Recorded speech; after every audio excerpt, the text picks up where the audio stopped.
रब ताला की बारगाह में दुआ करो, मौला तेरा ये बंदा तुझसे आज ये इल्तिजा करता है, इस नए साल की बरकत में दुनिया मिठाइयाँ तकसीम कर रही है, हमें इनाम में तू दीदार रसूल अता फरमा। मुस्तफ़ा करीम सल्लल्लाहु अलैहि वसल्लम के आशिकों के लिए ये साल हरा भरा हो जाए। मौला करीम की बारगाह में ये दुआ भी करते हैं कि रब तबारक व तआला इस आने वाले साल को हम सब के इल्म का साल बनाए। अब तो दौर हमारा होगा इंशाअल्लाह।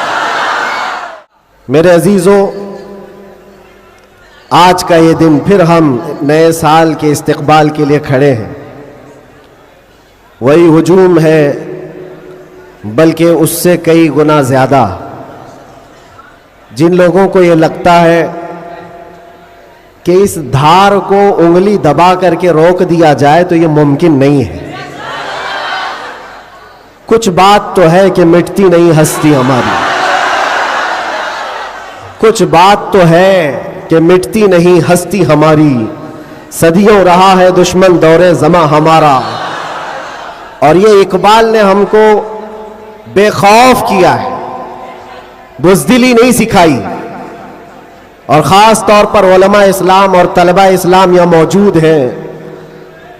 ये कोई नई बात नहीं है जो कुछ हम आज देख रहे हैं, ये हमारी परंपरा चली है और दस्तूर ऐसा ही चला है। बातिल से डरने वाले आसमां नहीं है हम, 100 बार कर चुका है तू इम्तिहान हमारा। तौहीद की अमानत सीनों में है हमारे, आसान नहीं मिटाना नामो निशां हमारा, आसान नहीं मिटाना नामो निशां हमारा।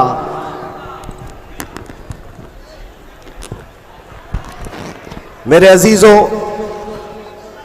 हम अपनी ताकत के बलबूते, अपने मनसब और अपने ओहदे के बलबूते इतनी बड़ी बातें नहीं करते। हम जो बात करते हैं वो ईमानी ताकत के बलबूते, इसलिए कि हमें हमारे बुजुर्गों ने सिखाया है।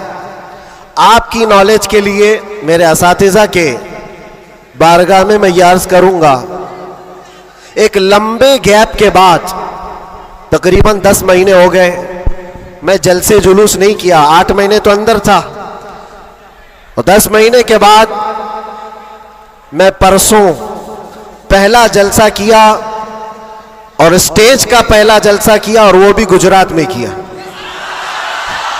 सुभान अल्लाह, सुभान अल्लाह। और कोई ढकी छुपी बात नहीं है कि छुप करके चोरी से किया। मेरे अजीजों, ये मेरे लिए अल्लाह तबारक व तआला का इनाम भी है और तारीख की ये सच्चाइयां हैं। इस्लाम को तुम जहां से रोकना चाहते हो वहीं से ये फैलता भी है। आज जा करके देखो, यूरोप, अमेरिका, सबसे कसरत से वहां पर अगर कोई दीन फैल रहा है तो इस्लाम है। उसकी वजह क्या है? उसकी वजह भी यही है, इस्लाम की फितरत में कुदरत ने वो लचक दी है, जितना ही दबाओगे उतना ही वो उभरेगा। सुभान अल्लाह, सुभान अल्लाह। अल्लाह की बारगाह में ये दुआ भी करता था कि हमारे दीनी कामों पर कोई फर्क ना पड़े। रब तबारक व तआला ने मेरे लिए जो मैदान कुशादा फरमाया, मैंने अभी 3 दिन पहले के जलसे में, ये बाज़ाहिर वैसे तो सब डरते हैं अभी, उलमा भी और ख़ास तौर पर मेरे असातिज़ा सब इस बात से थोड़े बहुत अपने अंदर सहमते हुए, मुझे लेकर के, मेरी सिक्योरिटी को लेकर के। लेकिन मेरे अजीज़ों, जो बोलने के लिए अल्लाह ने मुझे ज़ुबान अमानत में दिया है, वो जान बचाने के लिए नहीं, दीन बचाने के लिए। क्या बात है, क्या बात है। सईदना सरकार इमाम हुसैन रज़ी अल्लाह ताला अन्हु की बारगाह में भी मैं पिछले साल मारेरा मुतहरा में था, उर्स के मौके पर, और हमारे चाहने वाले बहुत सारे मौजूद, खुसूसियत के साथ मुकर्रिर शहीर सैयद अमीन साहब मुझसे कह रहे थे, आपको लेकर के हम बहुत ज़्यादा खौफज़दा रहते हैं, डरते हैं, बहुत ज़्यादा डरते हैं कि आपका होना बहुत ज़रूरी है कौम के लिए, नौजवानों के लिए। उस वक्त मैंने ये बात अर्ज़ की थी, सैयदना सरकार इमाम हुसैन का उम्मत में होना कितना ज़रूरी था। उनसे बढ़कर के तो कोई ज़रूरी था नहीं। बावजूद उसके सैयदना इमाम हुसैन ने अजीमत का रास्ता इख्तियार किया और करबला के मैदान में पहुंच गए। मैं ये बात यहां पर छेड़ा इसलिए कि मैंने 3 दिन कबल ये बात भी कही थी। मुझे टॉन्ट मार करके, ताना मार करके कुछ लोगों ने बार बार ये पूछा था, अंदर भी बाहर भी, कि कैसा लगा अंदर का माहौल, वापस आओगे गुजरात, दोबारा आओगे गुजरात। मैं उस वक्त ये कहा था, हम उनकी नस्ल में हैं जो कैसर और किसरा से भी नहीं डरते। क्या बात है, वाह वाह वाह वाह वाह। आपको पता है अल्लाह तबारक व तआला की ये जमीन, ये रब्बे जुल जलाल की वसी व अरीज जमीन, जिसको हमने एक ही जुमले में यूं कहा था, पाए मुरा लंग नीस जमीन खुदा तंग क्या नीस। बात है, वाह वाह। अभी तक तो अल्लाह ने मुझे लंगड़ा नहीं किया है, और जब तक पांव सलामत है हर जमीन पर जाएंगे। और कोई भी गैर कानूनी काम अगर हम कर रहे हो तो डरना चाहिए। देश के खिलाफ, मुल्क के खिलाफ, कानून के खिलाफ किसी गतिविधि में, किसी एक्टिविटी में हम मुलविस हैं तो डर डर करके, सहम सहम करके रहना चाहिए। अल्हम्दुलिल्लाह एक बाल बराबर भी हमारे अंदर डर इसीलिए नहीं आया कि हमने कभी कोई खुफिया प्लानिंग नहीं की है। जो बात करनी है वो नामूसे मुस्तफ़ा की, वो 4 लोगों में भी कहते हैं और 4000 में भी कहते हैं। बेशक बेशक। पहली अब शुरुआत मैं यहां से करता हूं, इसलिए कि आज अगरचे मैं 4-5 दिन से बीमार हूं, लेकिन इतना मजबूत करंट यहां पर मौजूद है। क्या बात है, क्या बात है। इतना मजबूत जो पूरे बर्रे सगीर को करंट सप्लाई कर रहा है। बेशक बेशक। और ये करंट का ट्रांसफार्मर ऐसा है कि यहां से जो सप्लाई होता है वो सीधे बगदाद से आता है। सुभान अल्लाह। और यहां से जिसकी तार जुड़ी है वो बगदाद से मदीने पहुंचता है। बेशक बेशक। और जिसकी तार कटी है तो फिर वो बेनूर ही रहता है। मैं आपको बता रहा हूं, शुरू के दिन थोड़ी सी बात कहूंगा, उसके बाद मैं अपने मौजू पर आता हूं। आज से तकरीबन 3 साल गुजर गए होंगे। हमारे मुल्क का माहौल बड़ा ही अजीब हो गया था, जगह जगह गुस्ताखियां आप सबने भी सुनी और दिल महसूस कर रह जाता था। हालात बड़े पेचीदा होते चले जा रहे थे। उस वक्त एक पाखंडी जो बारगाह मुस्तफा में बार बार भोंकता था, जज्बात हमारे सुनकर के इतने बेकाबू हुए थे। हमने कोई मंसूबा बंद या प्लानिंग के तहत नहीं, हमारे जज्बे और वजद में ये ऐलान किया था कि बहुत हो गए इनके साथ मुनाजरे करना, डिबेट करना, आओ मैदान में उतरते हैं और देखते हैं, तुम भी आग में कूदो, हम भी आग में कूदते हैं। याद होगा ये जज्बात में, वजद में और हुजूर की मोहब्बत में कही हुई बात थी। हमने कोई प्लान नहीं किया था, कहना था कह दिया। और वो तो 40-50 लोगों के बीच में कही हुई बात थी। महीने के बाद पता चला कि इस बात को अल्लाह ने पूरी दुनिया में पहुंचाया। क्या बात है, वाह वाह। हर जगह, हर इलाके में पहुंचाया, और जिसको पहुंचना था उस तक तो बराबर पहुंची। क्या बात है, क्या बात और फिर बाद में हमको पता चला कि हमने कुत्ते की दुम पर बराबर पांव रखा है। वाह वाह। अब सुनिए, मैं ये बात क्यों छेड़ रहा हूं, आज ये बात मुझे अर्ज करनी क्यों पड़ रही है। जज्बात में, वजद में कही हुई बात तो थी, लेकिन जब सामने से जवाब आया कि हाँ हम आने को तैयार हैं, तो फिर सोचना भी हुआ। अब मीटिंग भी होने लगी, सब लोग आने भी लगे, कुछ तो हमें डराने भी लगे, डराए भी थे। क्या होगा तुम्हारा, इतना बड़ा ऐलान कर दियो, जल जाओगे, मर जाओगे तो करोड़ों मुसलमानों का ईमान क्या होगा। बहुत सारे मामलात थे। मैं उस वक्त फिर सोचने पर मजबूर हुआ। मैंने मेरे बाप के लिए, मेरी मां के लिए, मेरे खानदान के लिए तो नहीं कहा, उस हक रसूल के लिए कहा जिससे रोशनी तो सूरज भी पाता है। बेशक। आहा है खलीलुल्लाह को हाजत रसूलुल्लाह की। सुभान अल्लाह, सुभान अल्लाह। अब दिल में ये वसवसे भी तो आते, इंसानी फितरत का तकाजा है। घबराहट भी थी, मैंने बहुत बड़ा ऐलान तो नहीं कर दिया, क्या ऐसी बात होना चाहिए नहीं होना चाहिए, इस पे तो बहुत सारे तबसरे भी थे। मैंने ये बातें कभी कही नहीं है, इसलिए कि हालात थे, हुए, गुजर गए, लेकिन मैंने कभी कहा नहीं।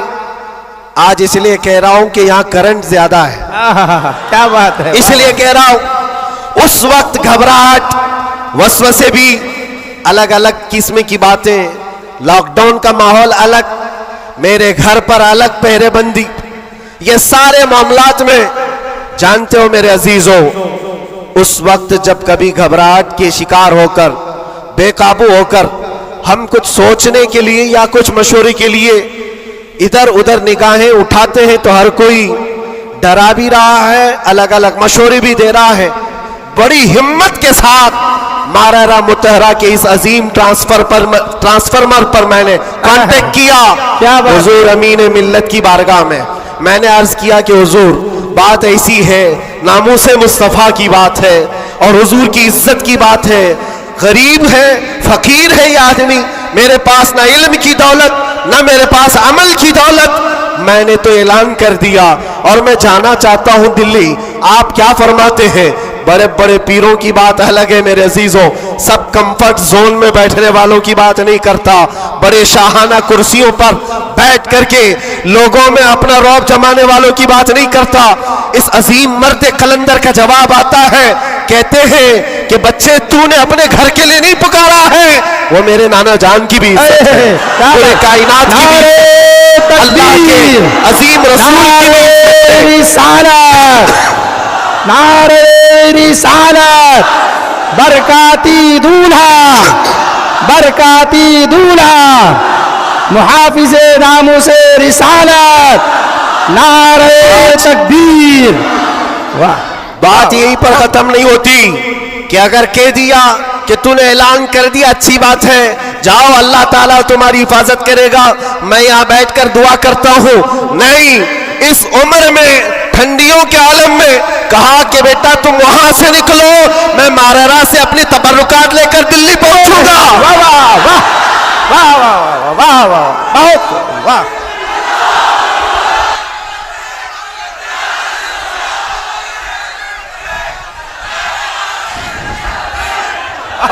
वाह वाह, सुभान अल्लाह, सुभान अल्लाह।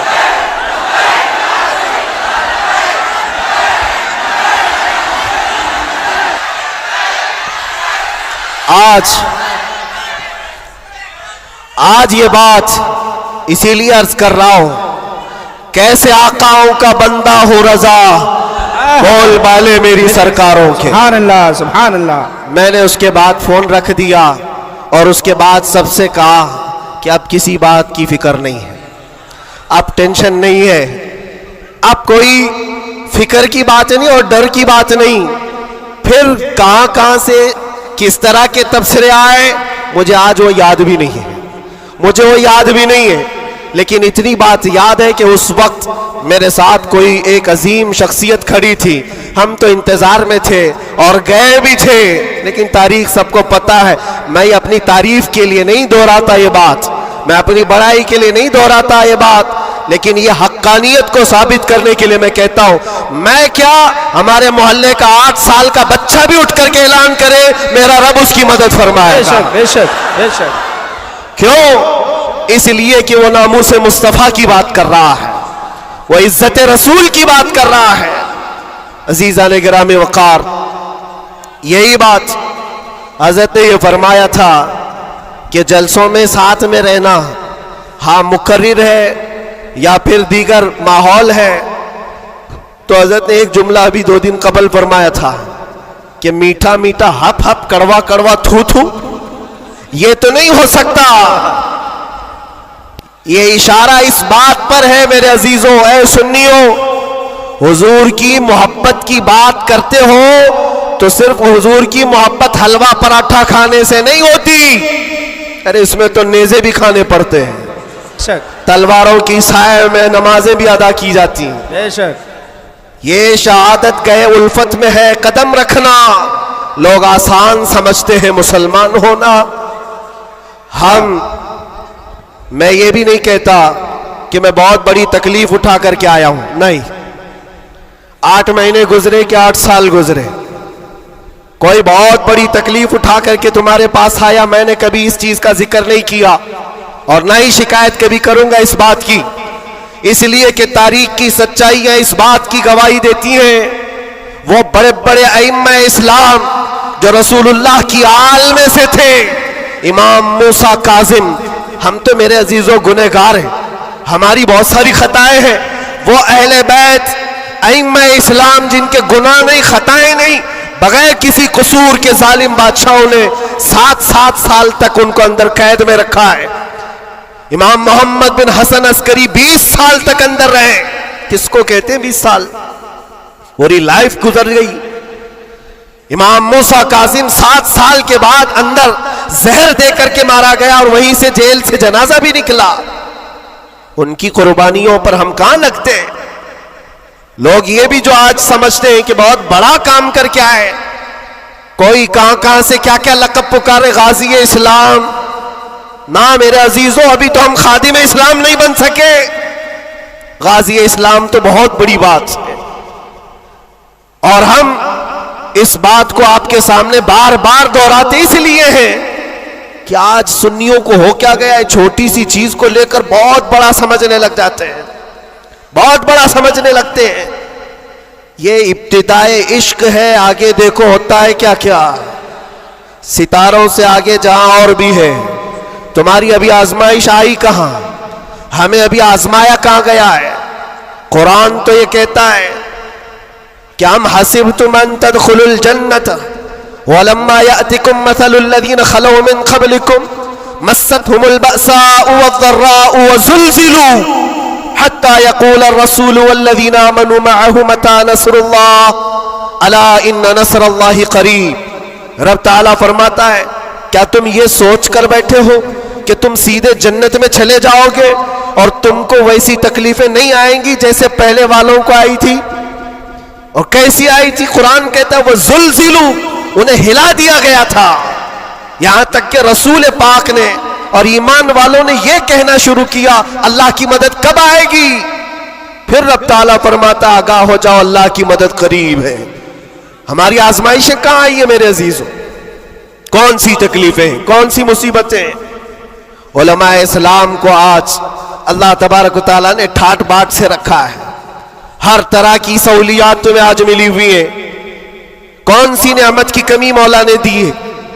हर चीज तुम कदम बाहर निकालो कि सारी सहूलियात तुम्हारा इस्तेमाल कर रही है। हम यहां एसी में दिन रात गुजारने वाले हैं, कालीनों पर सजदे करने वाले हैं और मुर्ग मुसल्लम हर दिन खाने वाले हैं। तुम्हें कहां पता है अभी कि आजमाइश कहते किसे, तकलीफें कहते किसे? मैंने तो सिर्फ एक चख करके देखा है 8 महीने में, फिर अंदाजा हुआ, चखा है बस। चख करके आए कि 8 महीने पत्थरों पर उन्होंने सुलाया था, तो लगता कैसे है? कैसे लगता है? खाना और पानी के लिए जो आज हमारे इर्द गिर्द लोग हाथ धुलाएं, रुमाल दे पोंछने के लिए, हर चीज के खिदमतगार हो, और जब वहां बदतमीज लोग और जालिम लोग लाइन में खड़े करके सूखी रोटियां देते हो, तो फिर अंदाजा होता है लगता कैसे है। ये छोटी सी चीज हमने चख करके देखा है, वो रोटियां देखी जिससे इंसान का गला कट सकता है। मेरे अजीजों, ये सब बातें इसलिए अर्ज कर रहा हूं कि अभी इम्तिहान बाकी है हमारे। अगर नामों से मुस्तफा की बात करते हो तो फिर इन सब चीजों के लिए तैयार रहो, इन सब चीजों के लिए तैयार रहो। और एक बात मैं बताता हूं, ये बाहर मजमू में बैठ करके बात करना बहुत आसान है और अंदर तकलीफें सह करके फिर ये बात करो। मेरे अजीजों, कभी कभार घबराहट ऐसी होती थी, कुछ कैदी लोग आकर कहते थे कि सच में अल्लाह है? ऐसे सवाल, अल्लाह है, सुनता है? और उस वक्त कोई आयत उनको बताने में भी हमें ऐसा लगता एक कैदी से मैंने कहा इन्ना मअल उसरि युसरा, हर तकलीफ के बाद आसानी अल्लाह का वादा है। झट से उसने कहा मौलाना 16 साल हो गए, अभी कब आएगी वो आसानी? हमारे पास क्या जवाब है? ये तकलीफें सह करके फिर आयतों पर यकीन करना, ये बहुत बड़े कमाल की बात। यहां बाहर बैठ करके जो तसल्ली की बातें करें, मेरे अजीजों बहुतों को हमने देखा है, बहुतों को जान भी देंगे, गर्दन भी कटा देंगे, बहुत सारी बातें हैं। इसी से अंदाजा हो जाता है जो सुबह बिस्तर नहीं छोड़ सकता वो क्या गर्दन कटाएगा। जो नमाज के लिए अजान को लब्बैक नहीं कहता, वो जान की बात कहां है? एक डंडे से सारी चीजें भाग जाएंगी, सब निकल जाते हैं इधर उधर। मैं सब की बात नहीं करता। आजमाइशें जिस वक्त आएंगी मेरे अजीजों, इस्तिकामत ये किसी छोटे मोटे चीज का नाम नहीं है। अल्लाह ताला फरमाता है इन्नल्लज़ीना क़ालू रब्बुनल्लाह सुम्मा इस्तक़ामू, बेशक वो लोग जिन्होंने ये कहा हमारा रब अल्लाह है, फिर उस पर जमे रह गए, ततनज़्ज़लु अलैहिमुल मलाइका, उन पर फिर फरिश्ते उतारे जाते हैं, फरिश्ते उतारे जाते हैं।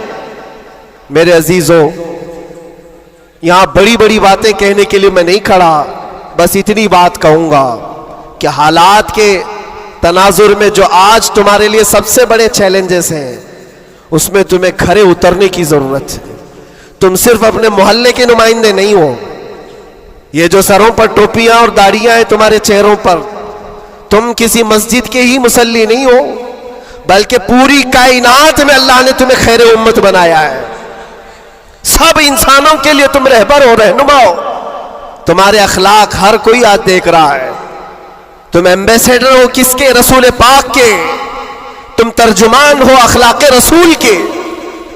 अगर आज तुम नहीं उठोगे और ये अखलाक नहीं दिखाओगे, तो इससे सिर्फ तुम्हारे घर का नहीं, पूरे दीन इस्लाम का, आगे आने वाली नस्लों का बहुत बड़ा खसारा है, बहुत बड़ा नुकसान है। नौजवानों से मैं बार बार ये अपील करता आया हूं, ऐ नौजवानों उठो, उठो, वो घर ना हश्र ना होगा फिर कभी, दौड़ो के जमाना चाल अपनी चल गया है। और दहर में इसमें मोहम्मद से उजाला कर दो, कुव्वते इश्क से हर पस्त को बाला कर दो। आज तुम्हारे सिर्फ खड़े होने की देर है।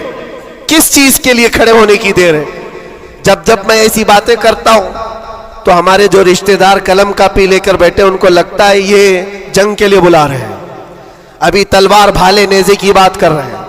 मेरे अजीजों, तुम्हारे लिए सबसे बड़ा हथियार इश्क़ मुस्तफ़ा है, इश्क़ रसूल है, मोहब्बत मुस्तफ़ा है। और जब वो किसी के अंदर आ जाता है तो फिर उसके अखलाक से वो नजर भी आता है, उसके अखलाक से वो नजर आता है।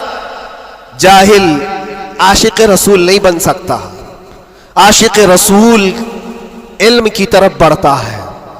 जाहिल और ऐसा बदअकीदा जो दावा करता हो हुजूर के गुलाम होने का, अगर उसकी जुबान में सच्चाई नहीं है तो वह आशिक रसूल है ही नहीं। अल्लाह के नबी सल्लल्लाहु ताला अलैहि वसल्लम ने फरमाया, मेरे गुलामों में से जितने हैं, अगर कोई मुनाफिक हो तो मुनाफिक के अंदर दो आदतें जमा नहीं हो सकती। हुजूर पाक सल्लल्लाहु अलैहि वसल्लम फरमाते हैं, दो आदतें मुनाफिक के अंदर नहीं आ सकती। वो कौन सी दो आदतें हैं? अच्छे अखलाक। ये अच्छे अखलाक, ये सिर्फ हंस करके मिलना, इसको अच्छे अखलाक नहीं कहते, वो बहुत लंबी इसकी एक तशरीह है। अच्छे अखलाक मुनाफिक के अंदर नहीं आ सकते। और दूसरी चीज, अल्लाह पर तवक्कुल और रसूल की हर बात पर यकीन, ये मुनाफिक के अंदर नहीं आ सकती। मैं आपसे पूछता हूं, अल्लाह रब्बुल इज्जत की हर बात पर आपको यकीन है? रसूल पाक के हर फरमान पर यकीन है? बेशक, बेशक। अगर यकीन है तो ये जुबान से बोलने की बात क्या है? फिर तुम्हारा अमल कहां है? इसीलिए सैयदना अबू बकर शिबली रहमतुल्लाह ताला अलैह, सिलसिला कादरिया के बड़े बुजुर्ग हैं, गौसे पाक के दादा पीरों में आते हैं। आप कहते हैं मेरी जिंदगी का सबसे कठिन सवाल, सबसे मुश्किल सवाल ये है, अगर किसी ने मुझसे पूछ लिया क्या तुम हुजूर पाक सल्लल्लाहु अलैहि वसल्लम से मोहब्बत करते हो, वो कहते हैं मेरे लिए सबसे कठिन सवाल है, अभी मैं पूछूं तो सब हाथ भी उठाएंगे, सब उठा देंगे। हुजूर पाक सल्लल्लाहु अलैहि वसल्लम से मोहब्बत है यानी सब चिल्ला के बोलेंगे है, लेकिन हजरत अबू बकर शिबली कहते हैं ये मेरे लिए इसका जवाब सबसे मुश्किल है। कहा इसमें क्या मुश्किल है?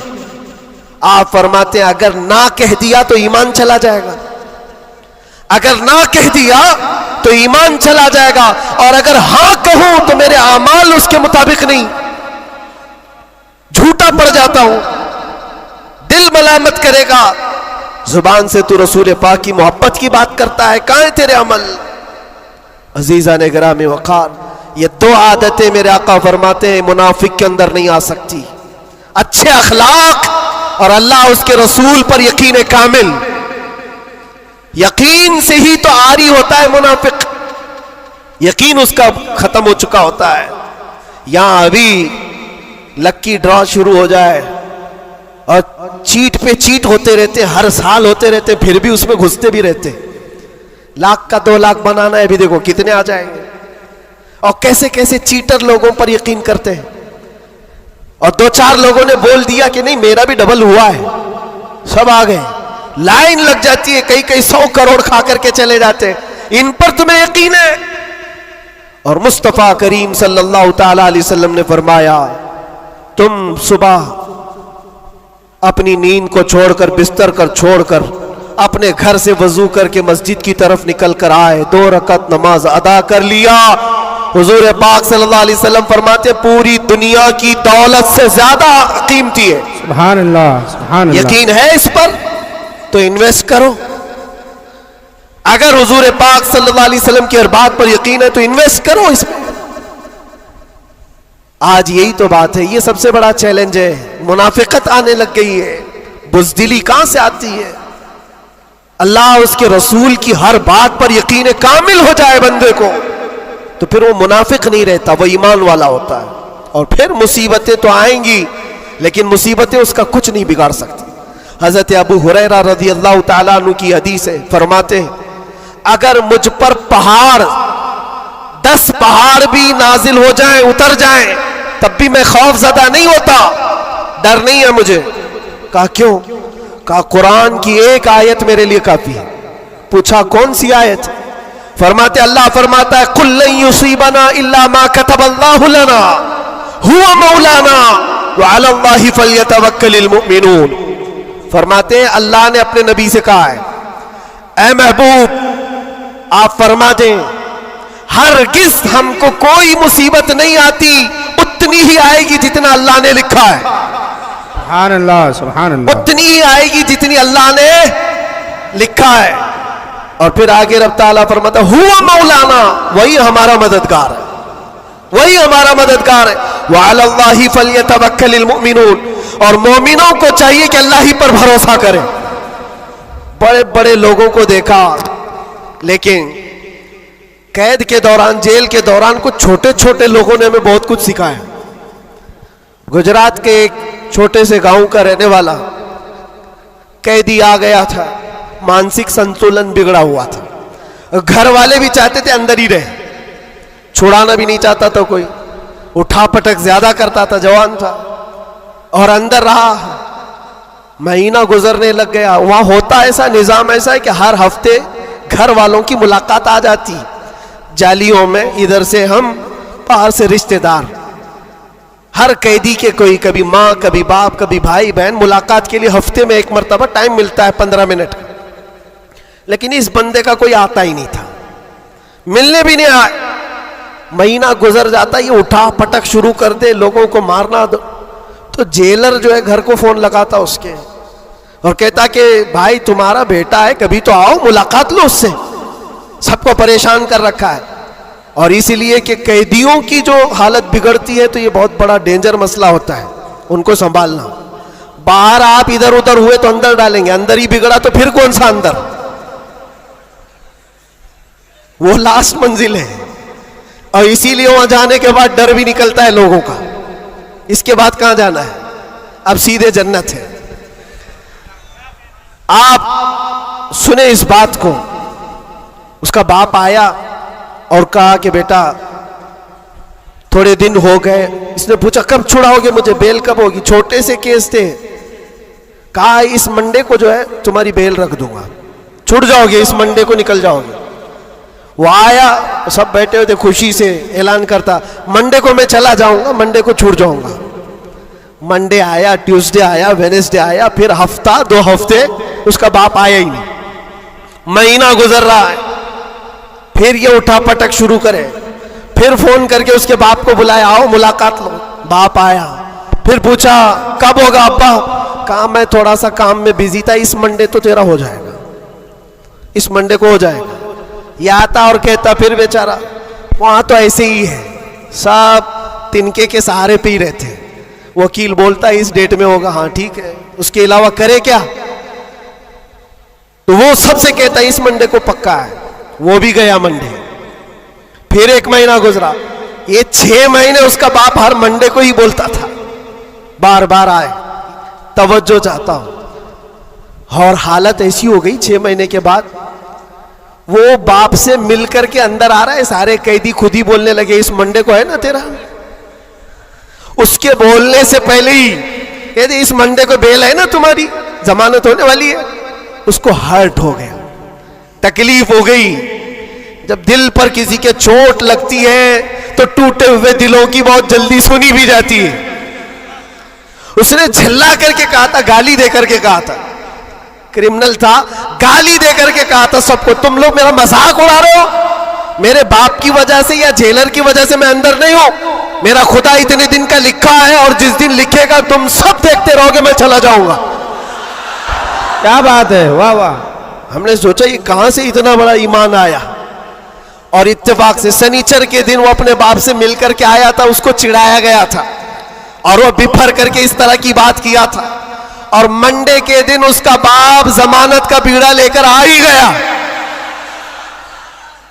और वो हंसते खुशी से जा रहा था और कहा मैं नहीं कह रहा था, मेरा खुदा जब तक लिखा हुआ है तब तक मैं यहां रहूंगा, किसी के बाप की ताकत नहीं हमें अंदर रखने की। इसीलिए मैं कहता हूं मेरे अजीजों, जो भी मुसीबतें आएंगी, हमारा अकीदा है अल्लाह ने फरमाया उतनी पहुंचेंगी जितनी अल्लाह ने लिखा है, और मददगार भी वही है, मददगार भी वही है। मैं इससे कबल भी आपके यहाँ एक बात सुनाया था, हजरत सैयदना यूसुफ अलैहिस्सलातु तस्लीम के मुतालिक। आप जेल के अंदर 7 साल काट लिए और 2 कैदियों ने ख्वाब देखा था। हजरत यूसुफ अलैहिस्सलाम ने उनके ख्वाब की ताबीर बताई थी। एक उसमें मरने वाला था, एक छूटने वाला था। कुरान पाक में वाकया मौजूद है। जो छूटने वाला था उसको यूसुफ अलैहिस्सलाम ने कहा था कि मैं तेरे ख्वाब की ताबीर बता रहा हूं, छूट करके जाएगा तू, बादशाह बदल चुका है, जो मुझे कैद में डाला था वो नहीं है, मिस्र का बादशाह भी बदल गया, जाना और बादशाह से मेरी दरखास्त रखना कि मैं बेकसूर कई सालों से अंदर कैद में हूं। ये कैदी अपने ख्वाब की ताबीर के मुताबिक ही, उसने ख्वाब देखा था, उसकी ताबीर के मुताबिक छूट गया। और जेल से छूटने वाला सब भूल भी जाता है, पलट के दरवाजा भी नहीं देखता, कौन है क्या है सब भूल जाता है। और वो भी गया बेचारा, सब भूल गया। और बादशाह के सिपाहियों में ने मुसाहिबीन में, खास लोगों में शामिल हो गया। लेकिन उसको वो बात याद नहीं आई यूसुफ अलैहिस्सलाम ने क्या कहा था। यूसुफ अलैहिस्सलाम की जो दरखास्त थी बादशाह के पास, वो भूल गया। और बाज रिवायतों में फिर 7 साल गुजर गए बिना किसी गलती और कसूर के। यूसुफ अलैहिस्सलातु तस्लीम एक दिन रब ताला की बारगाह में रो पड़े, कहा है मालिकुल मुल्क या ज़ल जलाली वल इकराम, तेरा ये बंदा बेकसूर कब तक ये दरवाजों के अंदर कैद रहेगा? क्या मेरे लिए दरवाजे अब खुलेंगे नहीं? तो जानते हो ये ऐसा मकाम है, रब तबारक व तआला ने फरमाया ऐ यूसुफ, कैद में अंदर गया, अगर तुझे बाहर जाना ही था तो बादशाह से क्यों दरखास्त किया? क्या मैं नहीं था? ये नबियों के लिए है मेरे अजीजों, आला ईमान है। हजरत यूसुफ अलैहिस्सलाम इस पर फूट फूट कर रोते रहे। हमारा भी यही हाल होना चाहिए। एक बात मुझे अल्लाह तबारक व तआला का इनाम है, मैं ये अर्ज करता हूं यहां पर गुफ्तगू, मैं जो चीजें शुरू किया था इसको यहां स्टॉप करता हूं। सारे लोगों ने दुआएं की, मुझे पता है, और सबसे ज्यादा मैंने हुजूर ताजुश शरिया को और हुजूर अमीन मिल्लत को ख्वाब में बार बार देखा। और हजरत अभी मुझसे कहा था कि हम सब परेशान थे, बहुत दुआएं करते थे। मेरे छूटने की दुआएं या मेरे आराम की दुआएं ये अलग मकाम रखती हैं, लेकिन जिस वक्त अंदर जा रहे थे मेरे बिरादर गिरामी भी मौजूद है, मैं एक दुआ अल्लाह करीम की बारगाह में ये करता था कि ऐ रब्बे जुल जलाल, तेरा बंदा है, तेरे नबी की बात कर कर अंदर आया, इतनी लाज रखना कि मेरे बाहर जाने के लिए कभी किसी कुत्ते की मदद लेने की नौबत ना आए। क्या बात है, वाह वाह वाह वाह। किसी जालिम की मदद लेने की नौबत ना आए। और रब तबारक व तआला ने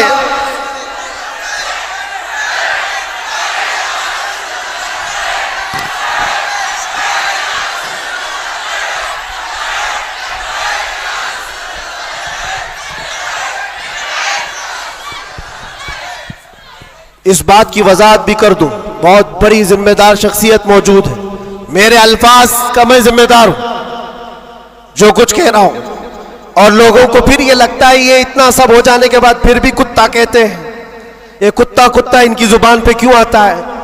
मेरे अजीजों, ये अब कोई गैर कानूनी बात नहीं, सुप्रीम कोर्ट के जज ने भी हमारा जजमेंट देने के वक्त कहा था ये कोई ऐसी बात नहीं है, हेट स्पीच नहीं है, every dog has a day,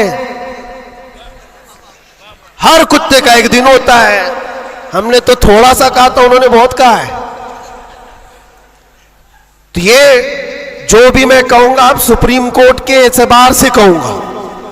और फिर मैं अभी तक तो कभी वो शेर को दोहराया भी नहीं, क्योंकि मैंने देखा है 5 साल के 6 साल के बच्चे सामने खड़े होकर के वही दोहरा रहे हैं। वाह वाह वाह। बल्कि मैंने तो ये भी देखा, अंदर कैदियों को जब बहुत ज्यादा तकलीफ देता था कोई, तो कहता था वही बात।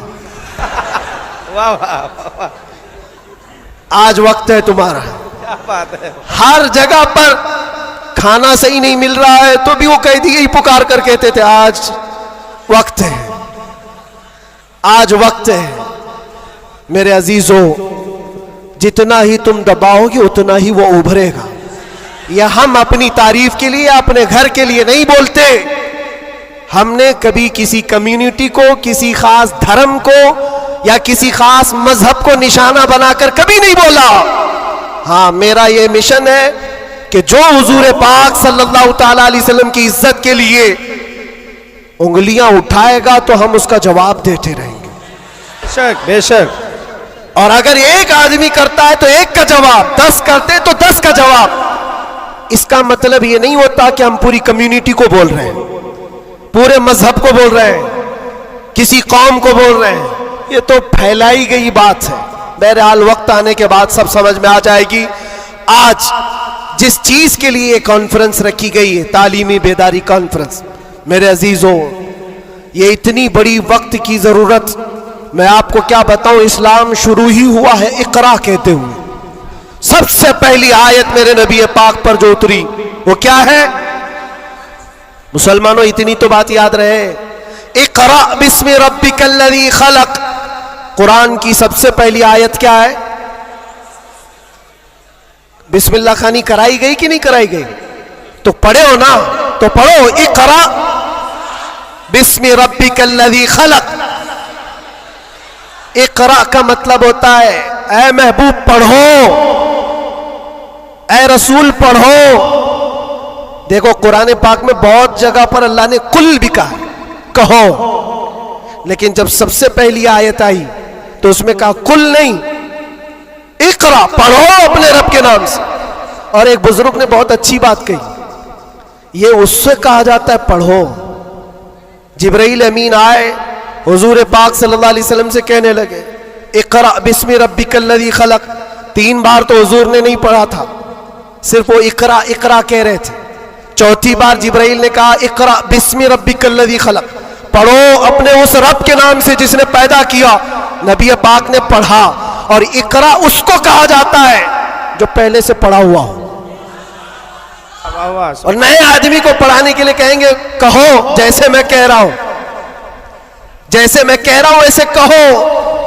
और भी एक बात जो हुजूर पाक सल्लल्लाहु ताला अलैहि वसल्लम के मुतालिक बहुत सारी बातें मुस्तशरिकीन ने जो फैलाई, वो उम्मी थे। उम्मी का माना कुछ ना हंजार लोग अनपढ़ करते हैं कि इनके रसूल अनपढ़ थे। अनपढ़ नहीं, उम्मी कहते हैं जो किसी से नहीं पढ़ा हुआ हो, बेशक उसका उस्ताद नहीं लेकिन वो सबका उस्ताद है। सुभान अल्लाह सुभान अल्लाह। अब एक बात तो मुझे बताओ, कुरान कहता है अर्रहमान अल्लमल कुरान खलकल इंसान, 3 आयतें। अर्रहमान रहमान अल्लाह रब्बुल इज्जत, अल्लमल कुरान उसने कुरान सिखाया। तीसरे नंबर पर है खलकल इंसान, उसने इंसान को बनाया।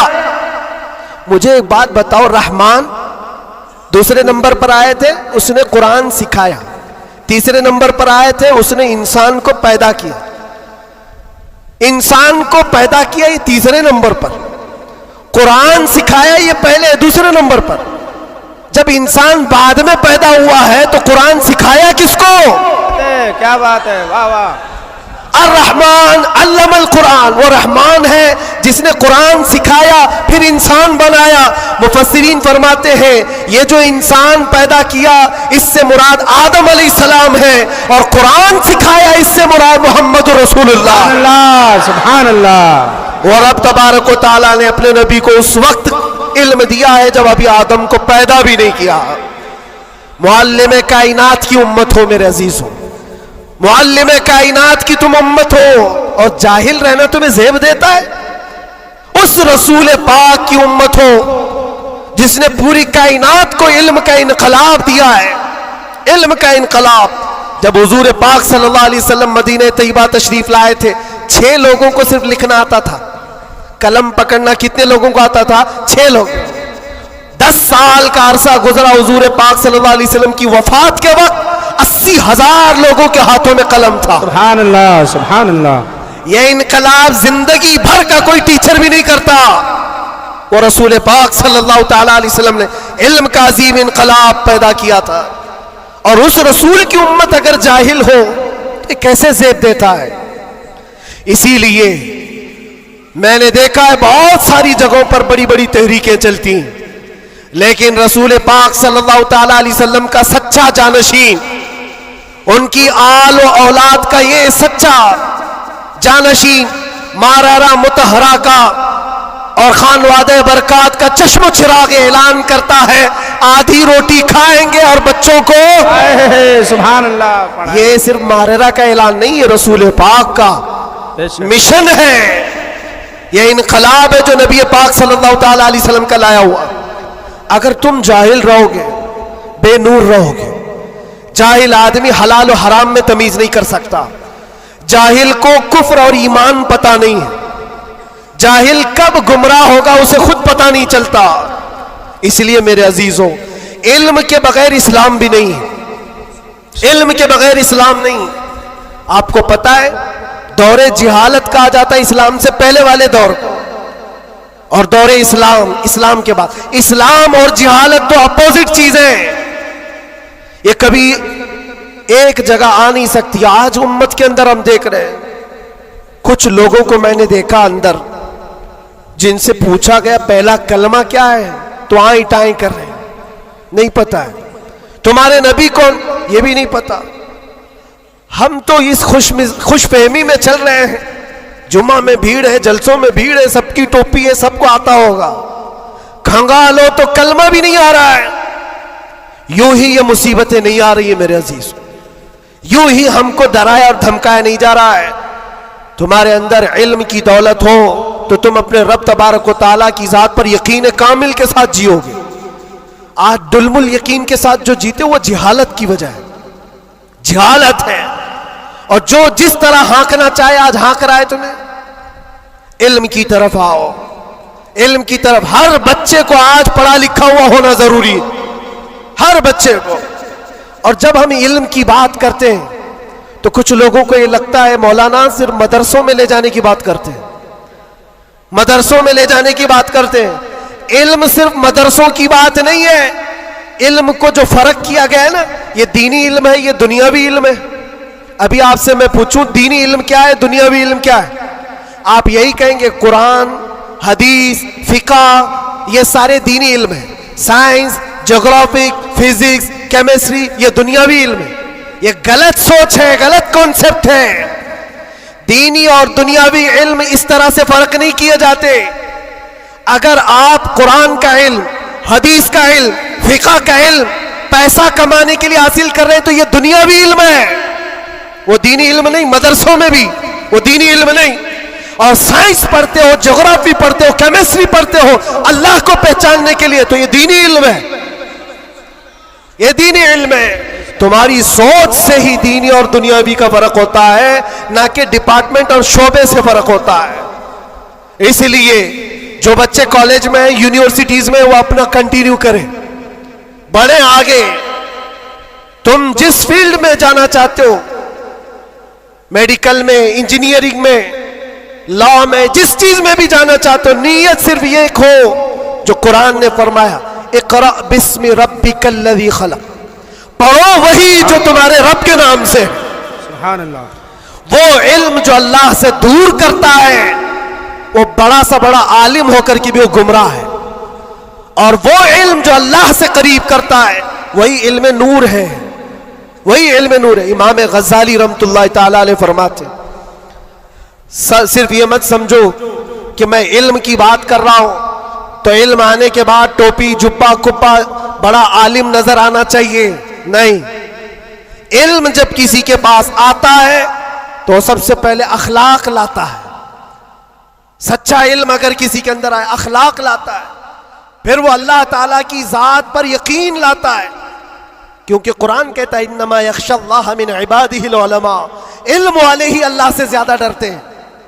इमाम गज़ाली फरमाते हैं वो आलिम जो अपने इल्म को इसलिए इस्तेमाल करता है कि दुनिया में कुछ पैसे मिल जाएं, और सेठों के पास जाता है, मालदारों की जेब पर नजर रखता है, फरमाते वो उस मक्खी से ज्यादा गलीज है जो पखाने पे बैठती है। बल्कि वो कहते हैं वो औरत जो अपना जिस्म बेचती है उससे भी ज्यादा ये गलीज है, क्योंकि वो जिस्म बेचती है और ये ईमान बेचता है। इल्म जो सच्चा इल्म आता है वो अखलाक और तवक्कुल ले आता है। इसलिए आपसे मैं ये कहना चाहता हूं कि इल्म का मतलब सिर्फ दौड़ भाग ये नहीं है। कोई भी कॉलेज मिल जाए, कोई भी यूनिवर्सिटी मिल जाए, कोई भी मदरसा मिल जाए, तुम्हारा टारगेट ये होना चाहिए वो इल्म मुझे मिले जो मुझे मेरे रब की पहचान दिलाए, मुझे मेरे रब की पहचान दिलाए। और जब अल्लाह रब्बुल इज्जत के नाम से कोई शुरू करता है, मेरे अजीजों, बड़े बड़े इनकलाबात आते हैं, बड़े बड़े इनकलाबात आते हैं। ये आज दुनिया छुपा छुपा कर रख रही है। हमारे दामन में उलमा की कमी नहीं रही इस्लाम में कभी। ये तो जाहिल आज हुई हमारी कौम, वरना दुनिया को क्या नहीं दिया है उलमा इस्लाम ने। आपको पता है ये सब जो उठाए हुए कैमरे हैं ये किसकी देन है? सबसे पहले इब्नुल हैसम ने ये कैमरे की इजाद की थी और उसकी थ्योरी भी बनाई थी अपनी आंखों के लेंस से। दुनिया को उड़ने का तरीका देने वाला अब्बास बिन फराज सबसे पहले प्लेन बनने से भी पहले उड़ करके एक मीनारे से पैराशूट का तस्वुर देने वाला, एक्सरे का तस्वुर देने वाला आलिम इस्लाम है। खवारज़मी ने घड़ी का तस्वुर दिया है। अलजिब्रा इस्लामी उलमा ने तुम्हारे सामने रखा है। आज जो ये हिंद से लिखे जाते हैं 1 2 3, ये आदात कहां से आए? इस्लामी उलमा ने इसको ईजाद की। इजादात की एक लंबी फेहरिस्त है। आज भी कैलिफोर्निया यूनिवर्सिटी के अंदर, अमेरिका के अंदर, तिब में, मेडिकल में और बच्चों की सर्जरी पर जो लिखी गई सबसे पहली किताब अबू अली सीना की है। अल कानून आज भी रखी हुई है। पूरी दुनिया को सर्जरी सिखाने वाले, पूरी दुनिया को मेडिकल लाइन में लाने वाले इस्लामी उलमा है। बच्चों के अमराज पर सबसे पहली लिखी जाने वाली किताब उलमा इस्लाम की है। कौन सा मैदान है जिसमें मेरे नबी के गुलामों ने बाजी नहीं मारी है? सब जगह है। बस बात आकर के यहाँ रुकती है, जिसको इकबाल ने क्या सच्चे अल्फाज में कहा है, उनके जो हम गुलाम थे खल्क के पेशवा रहे।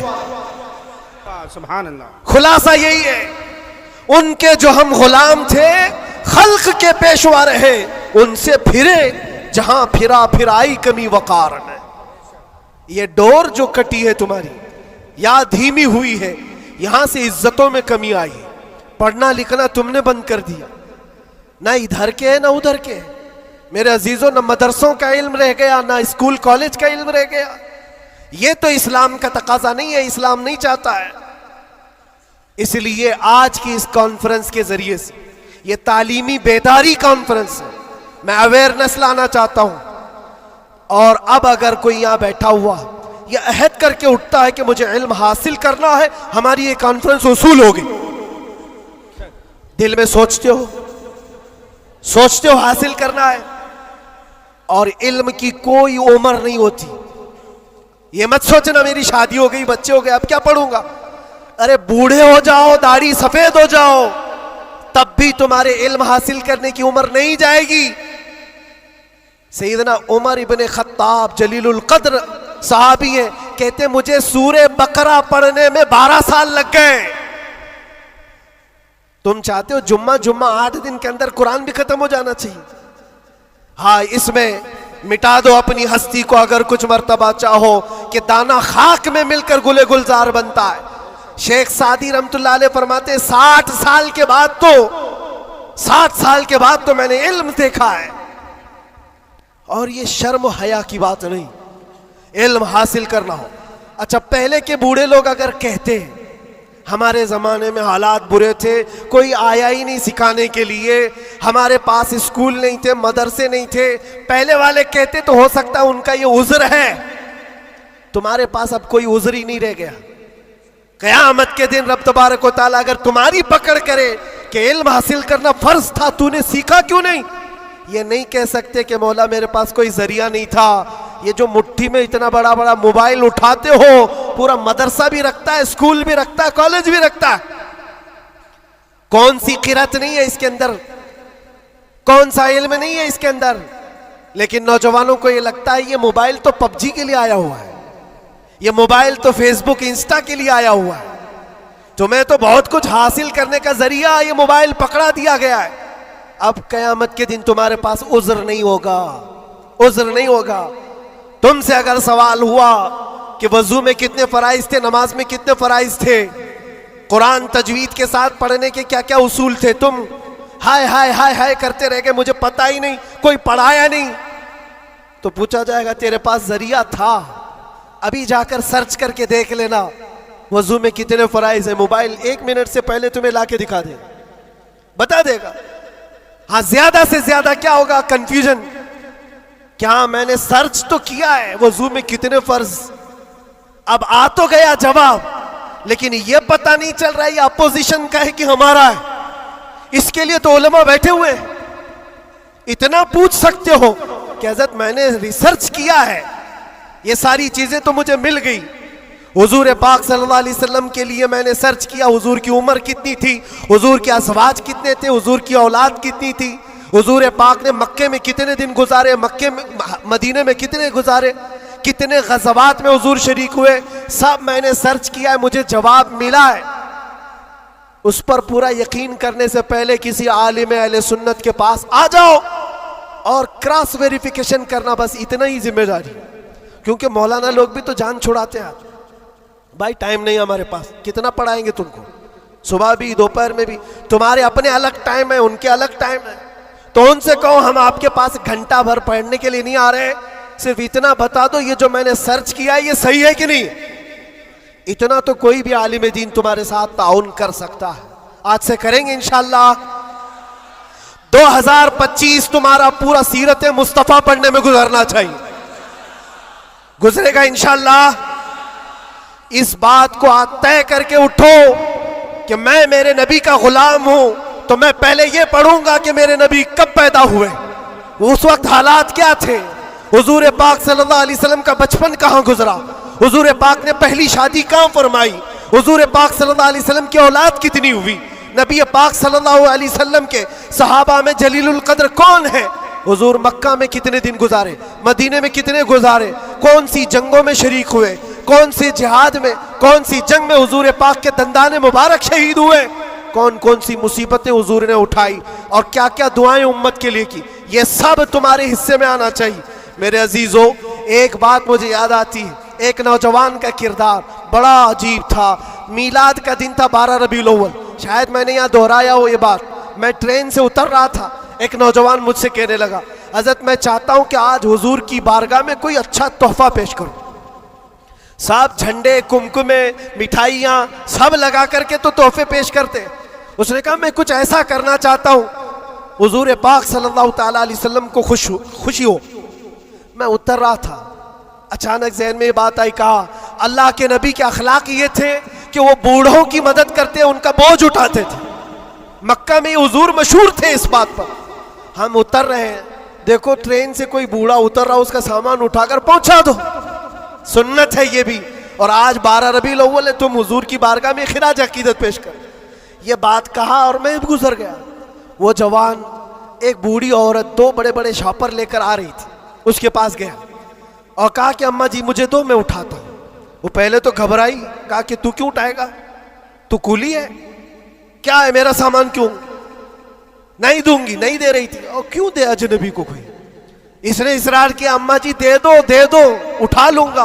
कहा इतना क्यों कह रहा है बेटा, तू सामान लेके भागना है, क्या करना है? उसने साफ साफ समझा दिया, अम्मा जी बात यह है आज 12 रबीउल अव्वल की तारीख है, हमारे प्रॉफेट मोहम्मद सल्लल्लाहु अलैहि वसल्लम का जन्मदिन है और उनकी आदत थी कि वो बूढ़े लोगों का बोझ अपने हाथ उठाते थे।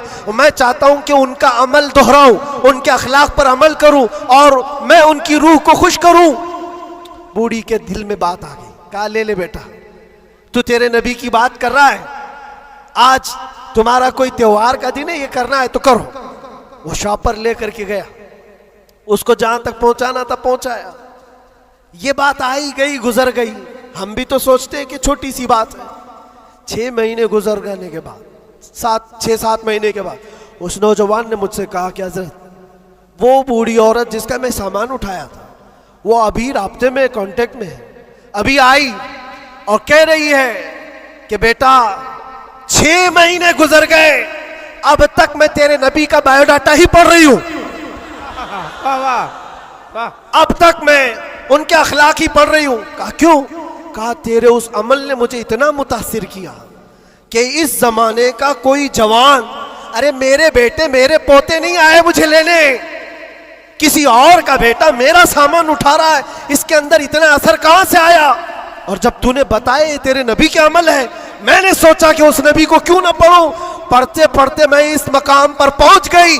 बताओ तेरा नबी कहां है, मैं भी जाऊं गुलामी में शामिल हो जाऊं। वाह वाह वाह वाह, सुभान अल्लाह। तुम्हारे अखलाक से इनकलाब आ सकता है, तुम्हारी आदत से इनकलाब आ सकता है, लेकिन जब तुम खुद सीरत नहीं पढ़ना चाहते तो दुनिया तो फिर यही ताने देगी कि आतंकवादी है, ये दहशतगर्द है, इनके मुंह पर थप्पड़ मारने का तरीका यही है। हम तुम्हारी सर्टिफिकेट के मोहताज नहीं है, हम तुम्हारे बोले जाने से कुछ भी परवाह नहीं करते।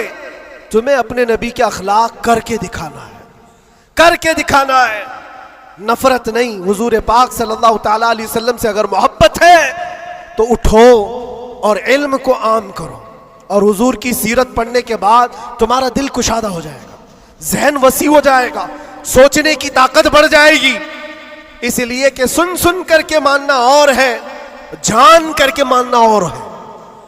जब समझ जाओगे तो रोज इश्क बढ़ता चला जाएगा। आप चाहते हो मेरे नबी पाक की मोहब्बत और आए, चाहते हो हुजूर का इश्क और बढ़े, सिर्फ और सिर्फ यह है कि हुजूर को पढ़ना शुरू करो, सीरत पढ़ो और इतना गुम हो जाओ, इतना गुम हो जाओ कि फिर तुम मुस्कुरा भी दो या चलने फिरने लगो तो दुनिया पुकार कर कहेगी इसके अंदर से मदीने की खुशबू आती। क्यों? पढ़ने वाला उसी में मलबूस हो जाता है। 3 घंटे फिल्म देख करके यहाँ नाटक करने लगता है आदमी। क्यों? इसलिए कि इंसान की फितरत ऐसी है, जो देखता है वो कैच करता है और उसी तरह करने की कोशिश करता है। और जब बार बार हुजूर की सीरत पढ़ोगे, दुनिया में बात वैसी ही करोगे जैसे मेरे नबी करते थे। बेशक बेशक। इसलिए बस बात इतनी है, बहुत मैं वक्त ले लिया, इसलिए इतना लंबा खींच रहा था कि 2025 आ जाए। वाह वाह वाह वाह, क्या बात है। आ गया अभी, और अल्हम्दुलिल्लाह। और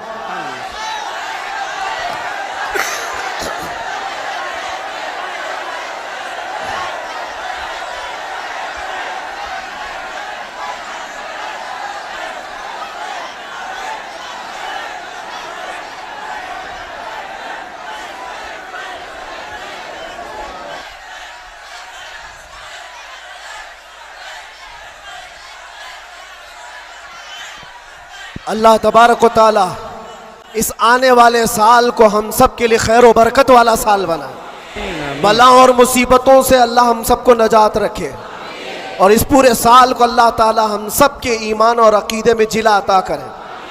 बात वही मैं दोहरा कर ख़त्म करता हूँ मेरे अजीज़ों, 24 को जाना था, चला गया, और आला हज़रत का 25 को आना था। वाह वाह। और इंशाअल्लाह 25 में ये सिक्का चलेगा इंशाअल्लाह, और फिर कहोगे आई नहीं हुकूमत, सिक्का नया चलेगा। आलम में रंग बदला सुबह शबे विलादत। मुस्तफ़ा करीम सल्लल्लाहु अलैहि वसल्लम के आशिकों के लिए ये साल हरा भरा हो जाए। मौला करीम की बारगाह में ये दुआ भी करते हैं कि रब तबारक व तआला इस आने वाले साल को हम सब के इल्म का साल बनाए, हम सब के अखलाक का साल बनाए, और इनकलाब का साल बनाए। और जो आयत अल्लाह ने फरमाई उस वादे के मुताबिक, इन्ना मअल उसरि युसरा, हर तकलीफ के बाद आसानी है, हर तकलीफ के बाद आसानी है। मौला जो जो तकलीफें अब तक हमको आई थी, अब आसानियों में तो हम सबको ईमान अता फरमा, आसानियों में हमें कदमे रसूल की दौलत अता फरमा। और बस इतनी दुआ करो मेरे अजीज़ों, जब हमारे जाने का वक्त आए तो रब तबारक व तआला हम सब पर इतना एहसान करे कि इस कायनात में हर रंगो बू को देख लिया, सूंघ लिया, हर शक्ल सूरत को देख लिया और पहचान लिया। बस ये आंखें तरसती हैं इस बात के लिए, कुछ ऐसा कर दे मेरे किरदिगार आंखों में, हमेशा नक्श रहे रुए यार आंखों में। उन्हें न देखा तो किस काम की है ये आंखें, कि देखने की है सारी बहार आंखों में।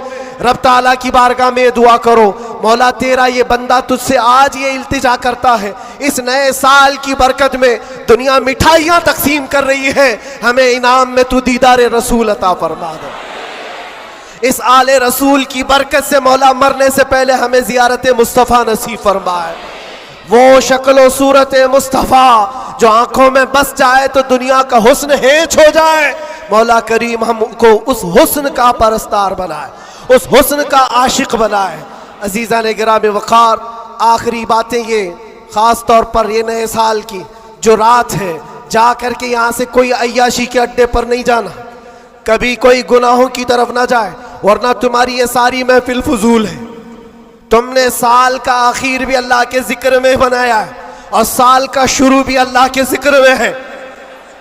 12 से पहले भी अल्लाह का जिक्र कर रहे थे, 12 के बाद भी तुमने साल का आखिर भी महफिल रसूल में गुजारा, साल की इब्तिदा भी महफिल रसूल में गुजारी।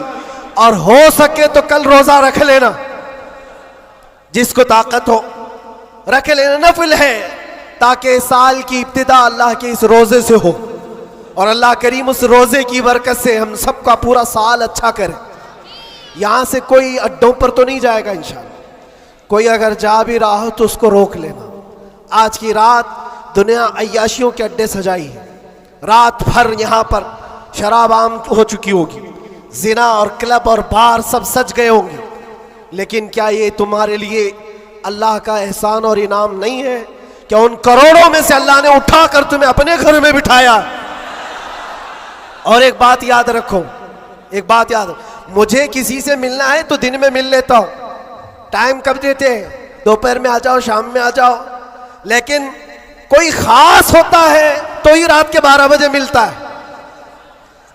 बहुत रात में खास लोगों से ही मिलने का मौका निकाला जाता है, वरना तो सबको टरका दिया जाता है।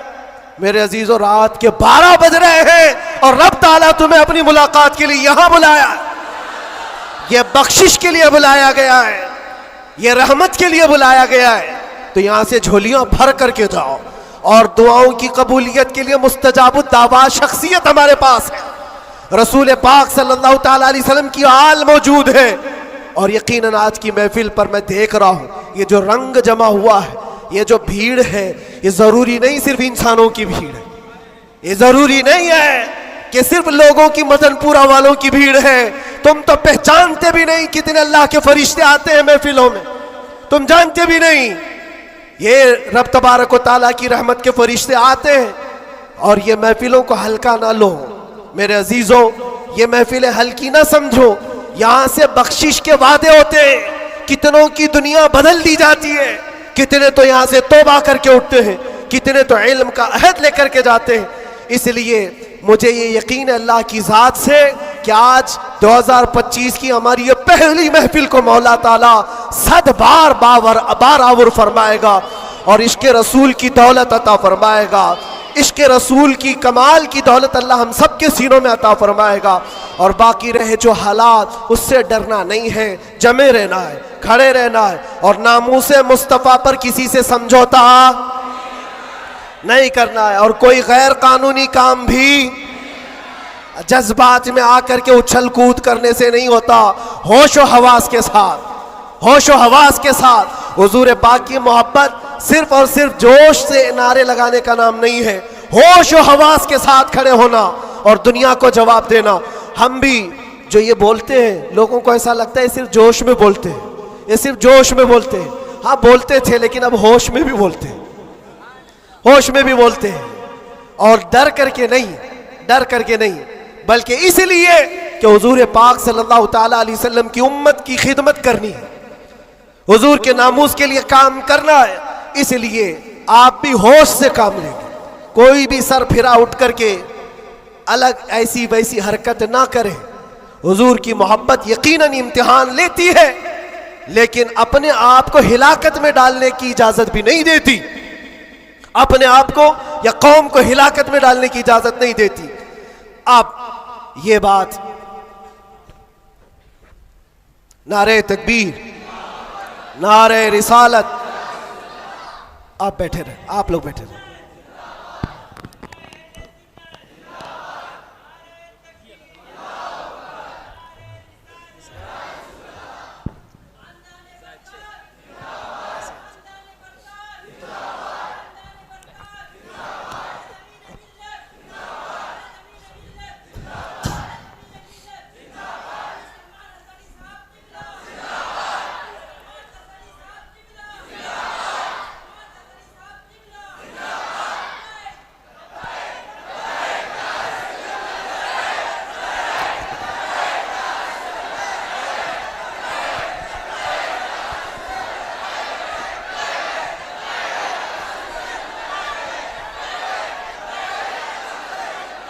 तवज्जो मेरे अजीज़ों, हमारी महफिल में अब आमद हो चुकी उस्ताजुल असातिज़ा,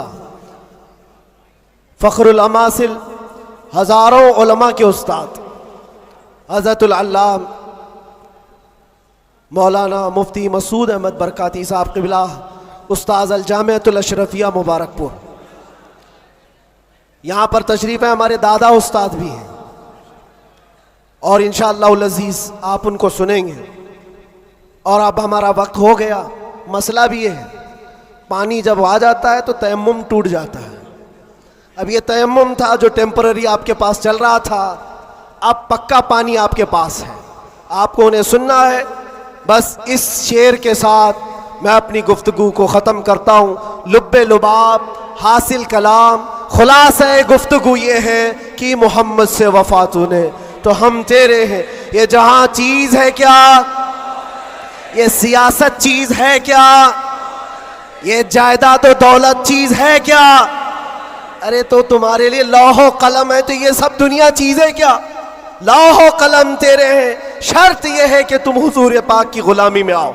मोहब्बत मुस्तफ़ा सिर्फ जुबानी नहीं, अमल से आओगे और उसके बाद फिर देखना हालात आएंगे और टकरा कर चले जाएंगे। थोड़ी देर की बात है, फिर मैं बात करूंगा तो शेर की तरफ आ जाऊंगा। बस यहाँ पर ख़त्म करता हूँ। कुछ देर की बात ही है, इंशाअल्लाह अज़ीज हमारा वक्त तो है ही और आएगा भी इंशाअल्लाह अज़ीज। हर चीज अच्छी होगी क्योंकि अल्लाह का वादा है वलल आखिरतु खैरुल लक मिनल ऊला। अल्लाह ने कुरान में फरमाया, लोगों को ऐसा लग रहा था कि ये मैंने शेर में चैलेंज किया, दावा किया है, ये रब का ऐलान है। अल्लाह ने अपने नबी से कहा है, ऐ रसूल आपका हर आने वाला साल, हर आने वाला वक्त पहले से ज्यादा बेहतर होगा। आने वाला वक्त पहले से ज्यादा बेहतर होगा। फिर इंशाअल्लाह हम अल्लाह के इस फरमान पर क्यों नहीं कह सकते हमारा दौर आएगा, है और आएगा इंशाअल्लाह। अल्लाह करीम हम सबको कहने सुनने से ज्यादा अमल की तौफीक अता फरमाए। व आखिर दावाना अनिल हम्दुलिल्लाहि रब्बिल आलमीन। लब्बैक या रसूल अल्लाह।